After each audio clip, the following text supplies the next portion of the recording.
চ্যানেলটাকে সাবস্ক্রাইব করবেন এবং সাবস্ক্রাইব বাটনের পরে একটা বেল আইকন আছে, এখানে বেল আইকনটাকে অল সিলেক্ট করে রাখবেন, তাহলে আমার নেক্সট ভিডিওগুলোর আপডেট আপনার কাছে চলে যাবে।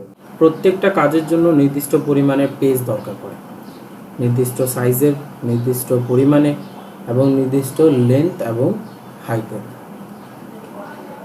এই সকল পেজগুলো সেট আপ করা হয় আগে থেকে অথবা পরে। হয় আমরা আগে পেজের কন্টেন্ট অনুযায়ী পেজকে সাজাই, আর না হলে পেজ অনুযায়ী কন্টেন্টটাকে সাজাই। তো এই ভিডিওতে আমরা এক্সপ্লোর করব কিভাবে আমরা পেজ সেট আপ করি আমাদের এক্সেলের শিটে। চলো আমরা এক্সেলের শিটটাকে ওপেন করি। এই এক্সেলের পেজগুলো, আমরা এক্সেলের শিট দেখতেছি, এই শিটগুলো অনেক বড়, এগুলো এখানে অনেক বড়। এগুলো সংখ্যার পরিমাপ আমি আপনাদেরকে প্রথম ভিডিওতে দেখিয়েছি, যে এখানে ক্লিক করলে দেখতে পারবেন। এখানে ক্লিক করলে আপনারা পুরো সংখ্যার পরিমাপটা দেখতে পারবেন। 10,48,576টা শুধু রো আছে, যেখানে দেখা যাচ্ছে শুধু রো আছে এইটুকু। যদি আপনারা সেল দেখতে চান তাহলে এভাবে ক্লিক করবেন। 16,384টা সেল আছে, অর্থাৎ কলাম আছে 16,384টা, আর রো আছে 10,48,576টা। এইখানে এত বড় কন্টেন্টের এত বড় ডেটা একটা পেজে তো হওয়া সম্ভব না।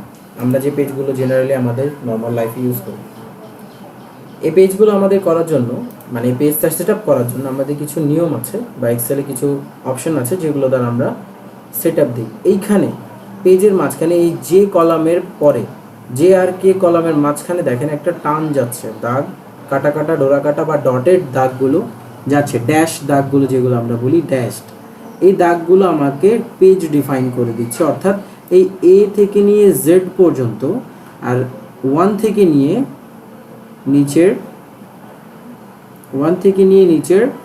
56 পর্যন্ত আমার একটা পেজ আছে। যদি আমি এটাকে জুম আউট করি আরো ভালো বুঝতে পারবেন। এই যে এখানে পেজ আকারে সবকিছু ভাগ করা আছে, আমরা এই পেজগুলোকে সেট আপ দিব। এই পেজ এখন 56টা লাইন তো আপনার একটা পেজে হতে পারবে না যদি আপনি A4 ইউজ করেন। A3 ইউজ করলে হয়তো হতে পারে, বাট A4 এ তো হবে না। তখন আমরা কি করব, তখন আমরা যাব পেজ লেআউট ট্যাবে। যাওয়ার পর এখানে অনেক কিছু আছে, পেজের সাইজ আছে, ওরিয়েন্টেশন আছে, এগুলো সবই আমরা দেখব। আমরা প্রথমে মার্জিনেশনটা দেখি। মার্জিন, আমাদের পেজের কন্টেন্টে কিছু কিছু জায়গা ছেড়ে দিতে হয়, যেমন আমরা পরীক্ষার খাতায়ও তা করি। মার্জিন দিয়ে কিছু জায়গা পরীক্ষার খাতায় ছেড়ে দিই, আর মাঝখানে যেটুকু গ্যাপ আমাদের থাকে সেটুকুতে আমরা নিজেদের অ্যান্সারগুলো লিখি। সেম এক্সেলের মধ্যেও আছে, আমরা নিজেদের কন্টেন্টটাকে মাঝখানে রাখবো এবং কিছু এরিয়া ছেড়ে দেবো। সেটার জন্য আমাদের মার্জিন কি ইউজ করা হয়। মার্জিনে এখানে টপ হাইট মার্জিন, যেটা লাস্ট কাস্টম সেটিং দেখাচ্ছে, মানে আমি লাস্ট যেটা ইউজ করেছি কাস্টম, ওটা বাদ। সর্বপ্রথম আমাদের মার্জিন হচ্ছে নর্মাল মার্জিন হচ্ছে টপ লেফট, অর্থাৎ উপরে নিচে ডানে আর বামে সব দিক থেকে 0.75 ইঞ্চি করে ছেড়ে দিবে। 0.75 ইঞ্চি করে ছেড়ে দিবে। যদি আপনি প্রিন্টে ক্লিক করেন কন্ট্রোল পি হচ্ছে প্রিন্টের শর্টকাট, কন্ট্রোল পি দিয়ে দেখেন, এই যে দেখেন পেজের মার্জিনের সাইডগুলো ছেড়ে দেওয়া হয়েছে। এই যে পেজের এই সাইডে দেখেন কিছু খালি জায়গা আছে, এটার চারপাশেই আছে। তো এটা কি হচ্ছে, মার্জিন হয়ে গেছে নর্মাল মার্জিন, অর্থাৎ সব দিক থেকে 0.75 ছাড়া হয়েছে। তারপর দেখেন হোয়াইট মার্জিন আছে। হোয়াইট মার্জিনের টপ আর বটম থেকে, লেফট আর রাইট থেকে 1 ইঞ্চি করে ছাড়া হয়, অর্থাৎ সব দিক থেকে সমান 1 ইঞ্চি করে ছেড়ে দেওয়া হয়। কিন্তু হেডারে গিয়ে কিছুটা অংশ আরও ছাড়া হয়, হেডার আর ফুটার, সেটা হচ্ছে 0.5 অর্থাৎ টোটাল হচ্ছে আপনার টপ আর বটমে 1.5 আর লেফট আর রাইটে হচ্ছে 1 এত ইঞ্চি করে আমাদের ওয়াইড লেন্থে ছেড়ে দেওয়া হয়। যদি আমরা এটাতে ক্লিক করি, ক্লিক করার পর যদি আমরা প্রিন্টে ক্লিক করি, তাহলে দেখবেন পেজের ডেফিনেশন উপর থেকে আর নিচে থেকে চেঞ্জ হয়ে গেছে। দেখেন এবার উপর থেকে 1.75 ছাড়া হচ্ছে, আর এখান থেকে 1 ইঞ্চি ছাড়া হচ্ছে, কম বেশ করে দেখা যায়। তারপর এখানে দেখেন আছে ন্যারো অর্থাৎ 0.75 বটম আর টপ, আর 0.25 রাইট অ্যান্ড লেফটে জায়গাটুকু ছেড়ে দেয়। আর হেডার থেকে 0.3, ফুটার থেকে 0.3। যদি আমরা এটা সিলেক্ট করি, করার পর যখন আমরা প্রিন্টে ক্লিক করি, তখন এটা এইরকম দেখা যায়। তো এভাবে করে আমরা কি করি, নিজেদের মার্জিনেশনটাকে সেট করি আমাদের পেজে যতটুকু দরকার আছে। আপনি যদি মার্জিন একদমই না চান, যে আমি একদম 0 মার্জিন রাখবো, তাহলে মার্জিন আসবেন, এখানে কাস্টম মার্জিন লেখা আছে, এটাতে ক্লিক করার পরে যেখান থেকে সবগুলোকে টোটালটাকে এখান থেকে সবগুলোকে 0 করে দেবেন, সবগুলোকে আপনি 0 করে দেবেন টোটালি। করার পর ওকে ক্লিক করবেন, তারপর প্রিন্টে ক্লিক করেন, দেখেন সবগুলোর মার্জিন 0 0 হয়ে গেছে, একদম টোটালি পুরো পেজে আপনার কন্টেন্টটা চলে আসছে।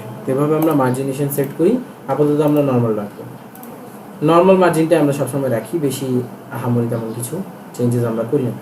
তারপর আছে ওরিয়েন্টেশন। পেজের ওরিয়েন্টেশন বলতে বোঝায় পেজ আমরা দুইভাবে রাখি, এক হলো ল্যান্ডস্কেপ, পোর্ট্রেট। পোর্ট্রেট মানে হলো একদম লম্বাভাবে খাড়াভাবে, আর ল্যান্ডস্কেপ মানে হলো এভাবে কাত করা শোয়ানো।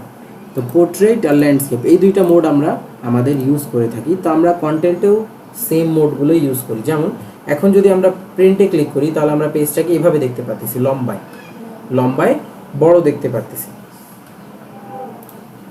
কিন্তু যখন আমরা ওরিয়েন্টেশনে গিয়ে এটাকে ল্যান্ডস্কেপ করে দেব, তখন আমরা যদি প্রিন্টে যাই তাহলে আমরা প্রিন্টে গিয়ে দেখব আমাদের এটা উইডে বড় হয়ে গেছে আর লেন্থে ছোট হয়ে গেছে। তো এটাকে বলা হয় ল্যান্ডস্কেপ মোড। তো আমরা পোর্ট্রেট আর ল্যান্ডস্কেপ মোড করে আমাদের কন্টেন্টটাকে নিতে পারি, যখন যেটা দরকার পড়বে তখন সেটা ব্যবহার করব। তারপর সাইজেস, পেজের অনেক ধরনের সাইজ আছে। আমরা নর্মালি A4 এখন বেশি প্রচলিতভাবে ইউজ করি। আমরা ওরিয়েন্টেশন পোর্ট্রেট করে দিই। হ্যাঁ, প্রচলিত পদ্ধতিতে আমরা A4টাকে এখন বেশি ইউজ করি প্রিন্টিংয়ের জন্য, বাট এর আগেও অনেক পেজ ছিল যেগুলো A4 থেকে বড় ছোট অনেক ধরনের পেজ ব্যবহার হয়ে থাকে। তারপর দেখেন এই সাইজে আমরা যাচ্ছি, এখানে লেটার একটা পেজ আছে, এটার 8.5 ইঞ্চি থেকে 11 ইঞ্চি, অর্থাৎ 8.5 ইঞ্চি সেটার উইথ আছে আর লেন্থ আছে 11 ইঞ্চি। আমরা যদি প্রিন্টে ক্লিক করি দেখবো আমরা এটা কত লম্বা, 8.5 এটার উইথ আর 11 এটার লেন্থ দেখা যাচ্ছে বা হাইট দেখা যাচ্ছে। তো আমরা A4 এই লেটার পেপারটাকে ইউজ করতে পারি। ট্যাবলয়েড আছে, এখানে লিগ্যাল পেপার আছে যেটা আমরা দলিলের ক্ষেত্রে ব্যবহার করি। 8.5 ইন্টু 14 অর্থাৎ 8.5 ইঞ্চি হচ্ছে উইথ অর্থাৎ চৌড়ায় 8.5 ইঞ্চি, আর হাইট 14 ইঞ্চি অর্থাৎ 14 ইঞ্চি এটা লম্বা। তারপর আছে স্টেটমেন্ট 5.5 8.5। তারপর এক্সিকিউটিভ এটার 7.25 আর 10.5। তারপর A3 11.69 ইঞ্চি ইন্টু 16.54 ইঞ্চি। সবচেয়ে বড় মেবি এইটাই, হ্যাঁ সবচেয়ে বড় এইটাই, উইথ আর হাইট দুইটা মিলিয়ে সবচেয়ে বড় এইটাই। A3 আছে 8.27 11.69। A4 সবচেয়ে বেশি প্রচলিত। A5 আছে 5.83 আর 8.27। এভাবে করে আরও অনেক ধরনের পেপারের সাইজ আছে, আপনার যেটা ইচ্ছা সেটা নিতে পারবেন। মোর পেপার সাইজ আমরা ইউজ করতে পারবো, যদি আপনার দরকার পড়ে আরও পেপারের সাইজ আপনি বাড়াবেন তাহলে আপনি এখান থেকে মোড়ে এসে বাড়াতে পারেন আপনার ইচ্ছা। আমরা আপাতত A4 রেখেই কাজ করব। তো এই হচ্ছে আমাদের মার্জিন, ওরিয়েন্টেশন আর সাইজ। তারপর দেখেন আমাদের কাছে হচ্ছে প্রিন্ট এরিয়া। প্রিন্ট এরিয়াটা আসলে কি, আমরা যতটুকু এরিয়া চাই ততটুকু এরিয়া প্রিন্ট করে বের করতে পারবো। অর্থাৎ ধরেন আমি এইটুকু সামেশনগুলোই বা এইটুকু ইকুয়েশনগুলোকে প্রিন্ট করতে চাচ্ছি, তাহলে এইগুলোকে আমি সিলেক্ট করলাম, প্রিন্ট এরিয়া আসলাম, সেট প্রিন্ট এরিয়া ক্লিক করলাম, জাস্ট এইটুকু ক্লিক করব আমি, এইটুকু এরিয়া প্রিন্টের জন্য সেট হয়ে যাবে। এখন আমি বাইরে কিছু লিখলেও সেটা প্রিন্ট হবে না, জাস্ট এখানে লিখলেই প্রিন্ট হবে। যেমন আমি Ctrl+P যদি ক্লিক করি তাহলে দেখবেন যতটুকু এরিয়া আমরা সিলেক্ট করে রেখেছি ওইটুকু এরিয়ায় প্রিন্ট হবে, বাকিটুকু এরিয়াতেও কন্টেন্ট আছে কিন্তু সেটা প্রিন্ট হবে না, কারণ আমরা কি করেছি এইটুকু এরিয়াটাকে প্রিন্টের জন্য যোগ্য করে ফেলছি। অর্থাৎ এইটুকু এরিয়াকে আমরা সিলেক্ট করে নিয়েছি অ্যাজ এ প্রিন্ট এরিয়া হিসেবে। ওয়ার্কিং এরিয়া এখন এইটুকুই হয়ে গেছে। যদি ক্লিয়ার করতে চাই তাহলে আবার সিলেক্ট করব, ক্লিক করার পর ক্লিয়ার প্রিন্ট এরিয়া ক্লিক করব, এখান থেকে প্রিন্ট এরিয়া আবার ক্লিয়ার হয়ে যাবে। আমরা Ctrl+P দিয়ে আবার দেখতে পারবো আমাদের হোল কন্টেন্ট আবার চলে আসছে। তো এই হচ্ছে আমাদের প্রিন্ট এরিয়া। তারপর আছে ব্রেকস। আমরা চাইলে আমাদের পেজে ব্রেক লাগাতে পারি কিছু অংশগুলোতে নিয়ে। কীভাবে ব্রেক লাগাতে পারি, ধরুন আমরা এই 9 নম্বর লাইনে আছি রোতে, এখানে আসে আমরা ব্রেক ক্লিক করব, ইনসার্ট পেজ ব্রেক। তাহলে এই কন্টেন্টটা ব্রেক হবে, ব্রেক হয়ে আমাদের অন্য পেজের কন্টেন্টে কনভার্ট হয়ে যাবে। যদি আপনারা দেখেন তাহলে প্রিন্টের যদি আমরা যাই, প্রিন্ট অপশানে যাওয়ার পর আমরা দেখতে পারবো, দেখেন ব্রেক হয়ে গেছে কন্টেন্ট, ওইটুকু কন্টেন্ট আর আসেনি যতটুকু কন্টেন্ট আমরা ব্রেক করে ফেলছি, তাই না? 9 নম্বর এই যে দেখেন এখানে একটা দাগ ক্রিয়েট হয়েছে, এই দাগের উপর থেকে যত কন্টেন্ট আছে আমাদের একটা পেজে চলে আসছে, আর পরের পেজে আমাদের আরেকটা কন্টেন্ট চলে যাবে, এটাকে বলা হয় পেজ ব্রেক। এখানে দুইটা পেজ আছে, এর পরের পেজে গেলে আমরা বাকি কন্টেন্টটা পাচ্ছি। যে এখানে দুইটা পেজ আছে, আমরা এর পরের পেজে গেলে বাকি কন্টেন্টটাকে পাচ্ছি। এই যে পেজ নাম্বার 1, পেজ নাম্বার 2, এভাবে আমরা পেজ ব্রেক করে ফেলছি। আমরা এটাকে আবার আনডু করে দিব, আমাদের দরকার নেই পেজ ব্রেক। ওকে, তো এই হচ্ছে আমাদের ব্রেক অপশনটা। রিমুভ ব্রেক আছে, রিমুভ পেজ ব্রেক, আপনি যদি রিমুভ করেন তাহলে পেজ ব্রেক রিমুভ হয়ে যাবে। Reset all pages break, reset all page break, তাহলে সবগুলো পেজ ব্রেক রিসেট হয়ে যাবে। তারপর দেখেন ব্যাকগ্রাউন্ড, আপনি ব্যাকগ্রাউন্ড সাদা দেখতেছেন, এখন অনেক সময় আপনাকে ব্যাকগ্রাউন্ড ডিফারেন্ট রাখা লাগতে পারে। তো আপনি ব্যাকগ্রাউন্ড কীভাবে ডিফারেন্ট করবেন সেটার জন্য এখানে একটা অপশন আছে ব্যাকগ্রাউন্ড, পেজ সেটআপের ভেতরে একটা ব্যাকগ্রাউন্ড অপশন আছে, এটাতে ক্লিক করলে আপনি নিজের ইচ্ছে মতো যে কন্টেন্টের যেই ছবি দরকার সেটাকে নিয়ে ব্যাকগ্রাউন্ড সেটআপ দিতে পারবেন। আপনি ব্রাউজ করে নিজের কম্পিউটার থেকে নিয়ে আসতে পারেন, অথবা নিজের ল্যাপটপ যে স্টোরেজ আপনার লোকালি আছে সেখান থেকে নিয়ে আসতে পারেন, অথবা সার্চ ইঞ্জিন বিং, অর্থাৎ বিংয়ের সার্চ ইঞ্জিন থেকে আপনি সার্চ করে নিয়ে আসতে পারেন। আমি আপাতত সার্চ করে নিয়ে আসতেছি। আমি এখানে লিখলাম হলো কার, কার লিখে আমি দিলাম সার্চ, কার লিখে আমি দিলাম সার্চ। এখানে দেখবেন অনেকগুলো কার চলে আসবে, আপনি যে কারের ইচ্ছা সেই কারের ছবিটা নিয়ে সিলেক্ট করে ইনসার্টে ক্লিক করবেন, আপনার ব্যাকগ্রাউন্ডে কারের যে ছবিটা আছে সেটা সেট হয়ে যাবে, কারের যে ছবিটা আছে সেটা সেট হয়ে যাবে। এভাবে আমরা কন্টেন্টে ব্যাকগ্রাউন্ড সেট করতে পারি। আপাতত আমাদের দরকার নেই, আমরা আনডু করে দেবো এটা। তারপর আছে প্রিন্ট টাইটেলস, আপনি যদি চান শুধু টাইটেলগুলো প্রিন্ট করতে তাহলে আপনি জাস্ট এখানে ক্লিক করবেন টাইটেল প্রিন্টে, তারপর এখানে একটা অপশন ওপেন হবে, আপনি চাইলে এখান থেকে অনেক কিছু সিলেক্ট করে নিতে পারেন, যেমন row to repeat at top. আপনি যদি টপে রো রিপিট করতে চান, প্রিন্ট এরিয়া কতটুকু হবে সেটুকু আপনি সিলেক্ট করে দেবেন। ধরেন এইটুকু হচ্ছে আপনার প্রিন্ট এরিয়া, তো আপনি এটুকু সিলেক্ট করলেন, এটুকু সিলেক্ট করার পর রো টপ হলো এই যে 1 থেকে নিয়ে যতটুকু আপনার রো হবে সেটুকু আপনি সিলেক্ট করলেন, করার পর কলাম রিপিট দরকার নেই, গ্রিড লাইন আপনার দরকার পড়লে গ্রিড লাইন দিতে পারবেন, ব্ল্যাক অ্যান্ড হোয়াইট করতে পারবেন, ড্রাফট কোয়ালিটি দিতে পারবেন, কমেন্টস নো কমেন্টস, সেলের ডিসপ্লে, আচ্ছা ডিসপ্লে থাকুক। এটা করার পর আপনি জাস্ট প্রিন্টে ক্লিক করবেন, দেখেন এখানে প্রিন্টের জন্য এক্সিকিউট হবে পয়েন্টগুলো। যতটুকু টাইটেল আপনি সিলেক্ট করেছিলেন শুধু সেটার টাইটেলগুলো নিয়ে আসছে, যতটুকু এরিয়া আপনি সিলেক্ট করেছিলেন শুধু সেটুকু এরিয়ার টাইটেলগুলোকে এখানে নিয়ে আসছে, এর থেকে আহামরি সে কিচ্ছু করেনি।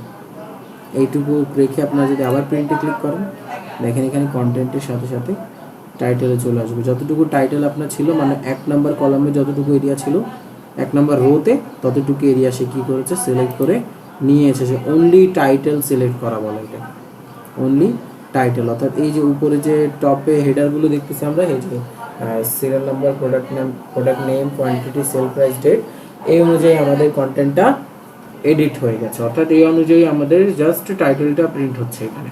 তো এভাবে আমরা শুধু টাইটেলও প্রিন্ট করতে পারি আমাদের কন্টেন্টে, পরেরটা আমরা নিজের মতো করে এডিট করার জন্য রেখে দিতে পারি। এই জিনিসগুলো আমাদের যখন দরকার পড়বে তখন আমরা ইউজ করব, দরকার না পড়লে আহামরি তেমন কিছু ইউজ করার এখানে নেই। তো এই হচ্ছে আমাদের পেজ সেটআপ পুরো পার্টটা।